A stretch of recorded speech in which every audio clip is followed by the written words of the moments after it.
पुन्हा एकदा मनोज जरांगे पाटील मराठा योद्धा हे सध्या महाराष्ट्राच्या दौऱ्यावर आहेत।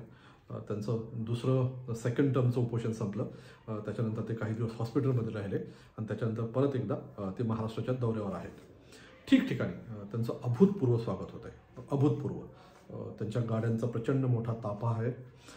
त्याच्यानंतर काही ठिकाणी तर असं कळतं की किंवा दिसतं पण की जवळपास 100 JCBतून त्यांच्यावर फुलांची उधळण केली जाते। म्हणजे हे सगळं पाहिल्याच्या नंतर साहजिक आहे कुणालाही तो प्रश्न पडतो आणि मला वाटतं सुषमा अंधारेंनी पण त्याच्यावर बोट ठेवलेलं आहे की ही तीच गर्दी आहे का, हा तोच समाज आहे का की जो 100 JCBतनं फुलांची उधळण करतो आणि तोच समाज हा गरिबीच्या नावावर आरक्षणाची मागणी करतो।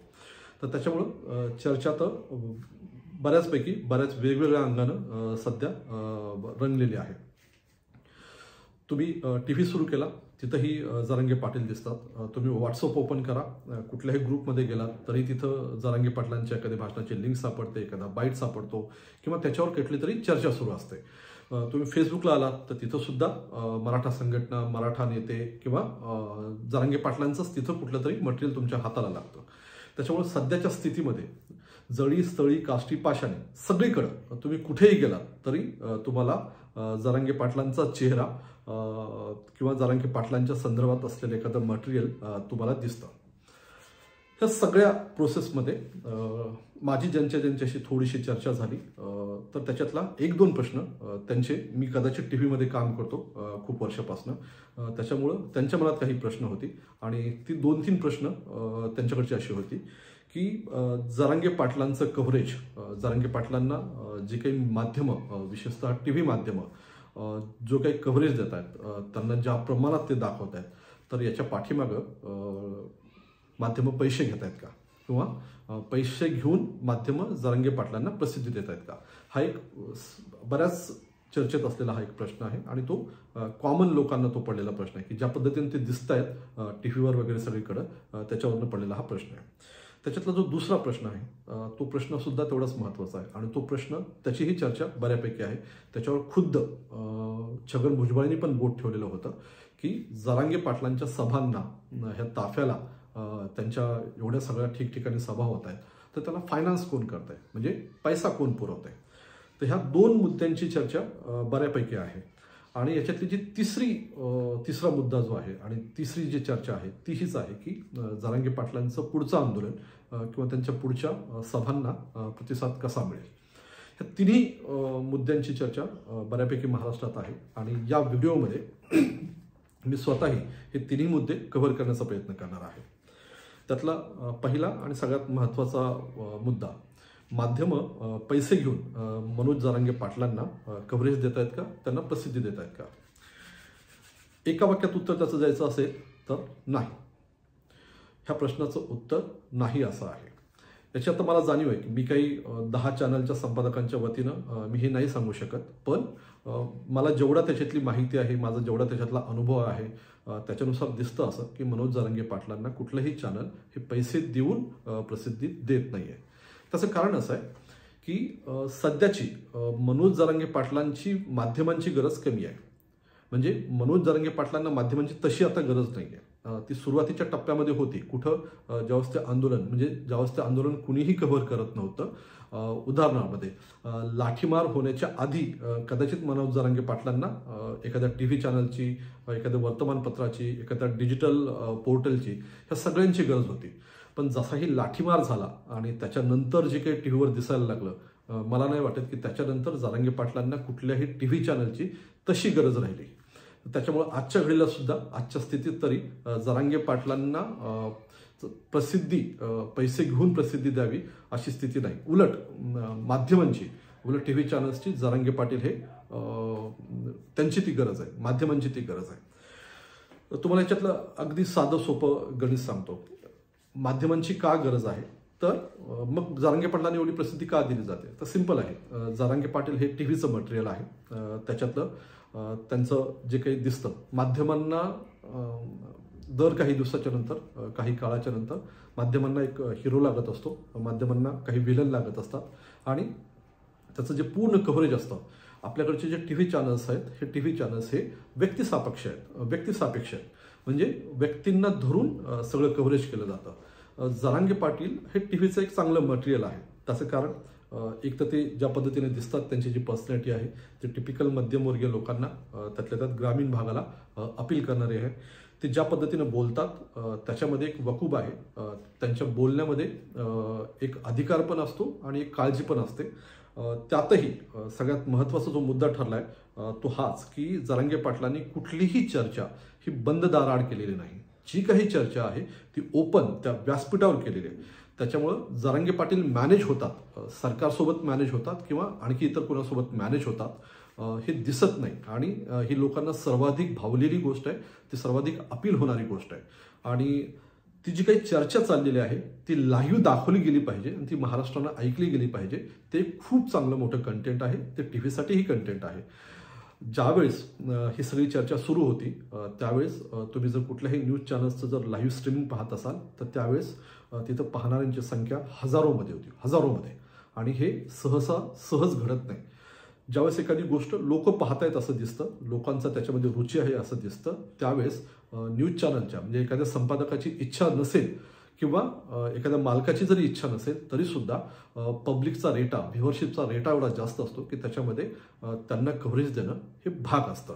आणि ते त्या कंटेंटचा तो पार्ट आहे. माझं असं म्हणणं आहे की ही त्या बातमीची किंमत आहे, ह्या त्या बातमीचा तो फोर्स आहे की ते न्यूज चॅनल्सला ते दाखवा लागतं. आणि त्याचाच पार्ट म्हणून सध्या तुम्हाला सगळीकडं जे काही दिसत आहे, जे काही पाहायला मिळत आहे तर ते मनोज जरांगे पाटलांचं, तर त्याचं कारणच हे आहे की त्यांना तेवढ्या मोठ्या प्रमाणात कव्हरेज मिळते.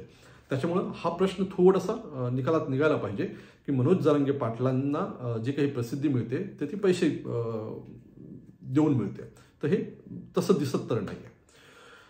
दुसरा महत्त्वाचा मुद्दा याच संदर्भानं जो येतोय तो की जरांगे पाटलांच्या ह्या सगळ्या सभांना, त्यांच्या ह्या दौऱ्याला फायनान्स कोण करत आहे.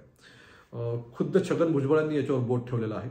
सुरुवातीच्या टप्प्यामध्ये जेव्हा छगन भुजबळ असं म्हणाले की ह्या सगळ्या सभांचा अंतरवली सराटीमध्ये जी प्रचंड मोठी सभा झाली त्याच्यासाठी 100 एकर जागा, मंडप वगैरे टाकला गेला, तर त्याच्यासाठीचा जो खर्च आहे तर तो काही कोटीतला आहे, तर ते 2 कोटी वगैरे असा त्याचा आकडा होता. तर हा पैसा येतो कुठून हे खुद्द छगन भुजबळांनी त्याच्यावर बोट ठेवलेलं होतं. त्या प्रश्नाचं उत्तर खुद्द जरांगे पाटलांनी दिलेलं आहे. त्याच्यात त्यांनी सांगितलं की ते 123 गावं वगैरे आहेत, त्यांनी तो पैसा गोळा केला आहे वगैरे, असं भरपूर काही आहे. पण त्याच्यात मला फार काय म्हणतात त्याला रस वाटत नाही किंवा मला ते फार खरं वाटत नाही.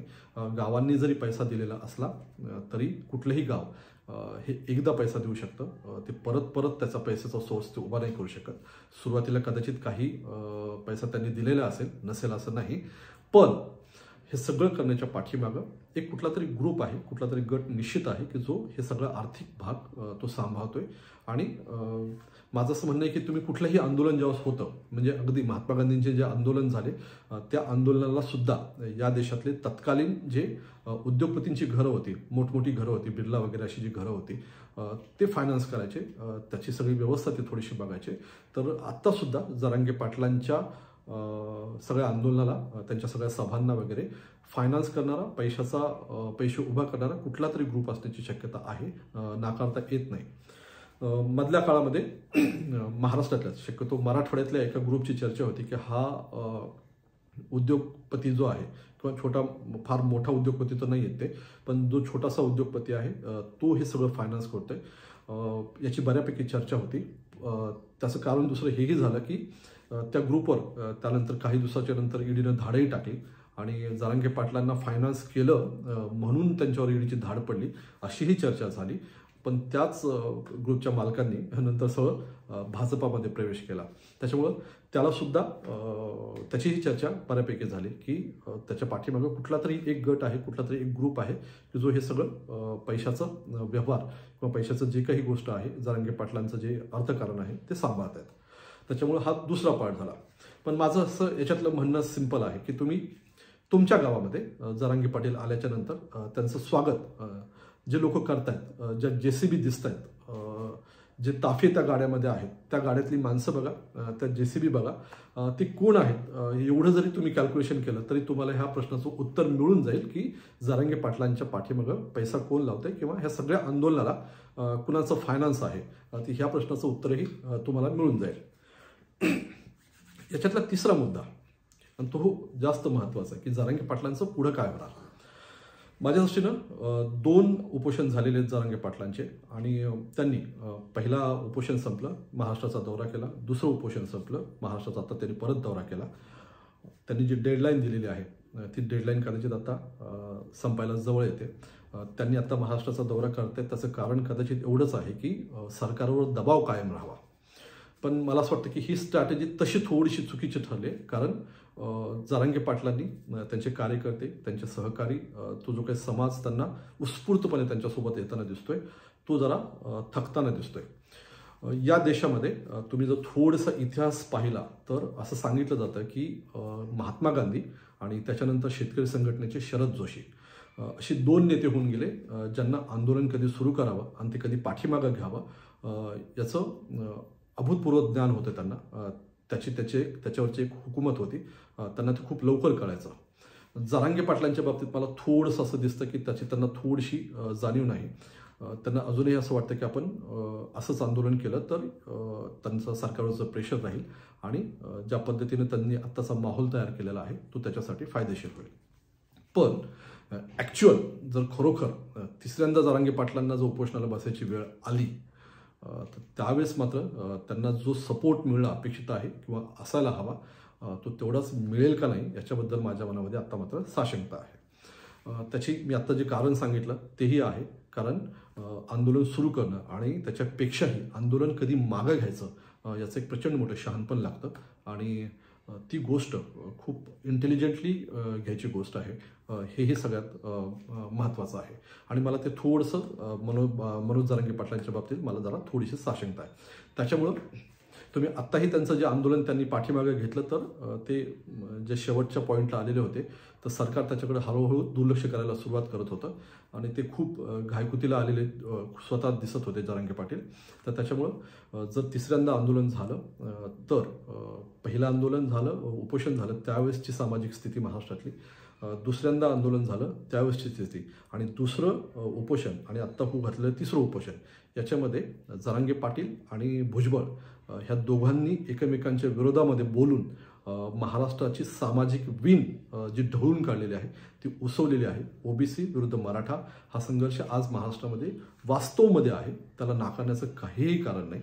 त्याच्यामुळं सरकार खुद्द फडणवीससुद्धा हे पुन्हा पुन्हा सांगण्याचा प्रयत्न करत आहेत की जरांगे पाटलांनी इतर समाजाबद्दल बोलत असताना थोडंसं जपून बोलावं. आणि बीडसारखी जी घटना घडलेली आहे की जिथं घरं जाळण्याचा प्रयत्न केला गेला, त्याचाही एक परिणाम म्हणून होऊ शकतं की सरकार जर जरांगे पाटलांनी पुढचं आंदोलन केलं, उपोषण करायचा निर्णय घेतला तर सरकार आहे त्या भूमिकेमध्ये थोडंसं ताठर होण्याची शक्यता नाकारता येत नाही. माझा प्रयत्न होता की ह्या तिन्ही मुद्द्यांचं थोडंसं विस्तारानं तुमच्याशी त्याचं विश्लेषण करावं. तुमच्या मनामध्ये काही याच्या संदर्भातले काही प्रश्न असतील, तुम्हाला जर काही तुमचं स्वतःचं काही विश्लेषण असेल तर तेही तुम्ही कमेंट बॉक्समध्ये सांगा, कारण मी जे सांगत असेल ती कदाचित एखादी बाजू असेल, तुम्हाला माहीत असलेली एखादी बाजू असेल तर तीही तुम्ही सांगण्याचा बिलकुल प्रयत्न करा, त्याचं स्वागत असेल.